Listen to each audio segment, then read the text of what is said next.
يوم تجث كل أمة في دياجير الملم للسؤال عن المهم 1929, the king of Iraq, he says that I had a dream. I had a dream with the two companions of Rasulullah sallallahu alaihi wasallam. They have come to me and they said to me that the water from the river Tigris is seeping through our graves. Help us.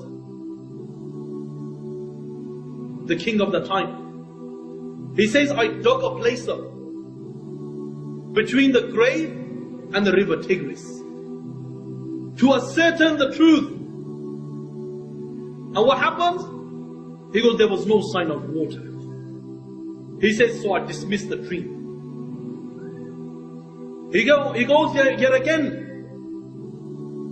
He had the same dream over and over and over again. The same dream that the two companions of Rasulullah sallallahu alaihi wasallam are saying, that take us out. Take us, save us. The water from the river Tigris is seeping through our graves.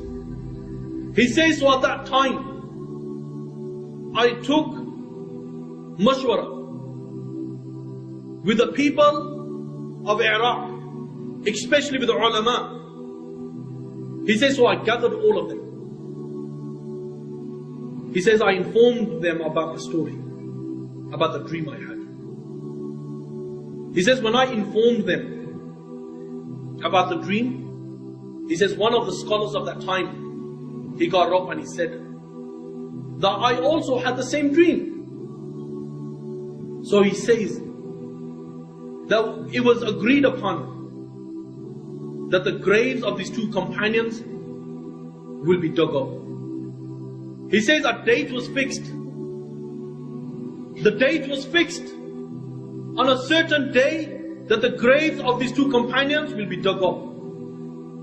And if the water is seeping through, relocate them to a different place. He says that at that time it was close to the season of Hajj.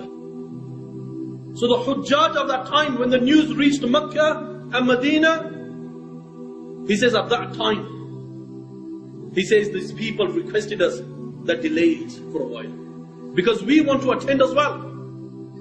So after, when he was delayed, he says the date came when we dug up the two graves. He goes, we dug up the two graves. 13 centuries. For 13 centuries they were in their grave. He says when we looked at their body, they were completely intact without a scratch. And this has happened only in 1929. And says we took the bodies out and we moved them next to Salman al-Farsi. Next to his grave, a hole was dug. An eye specialist at that time, a non-Muslim of that time, he says, witnessing this, he says, I looked inside the two companions' eyes. And he was an eye specialist. He says the glow that normally disappears within months of a person's death, this glow is still inside these two companions. The glow is still inside these two companions. And what was flowing on his lips a couple of seconds after?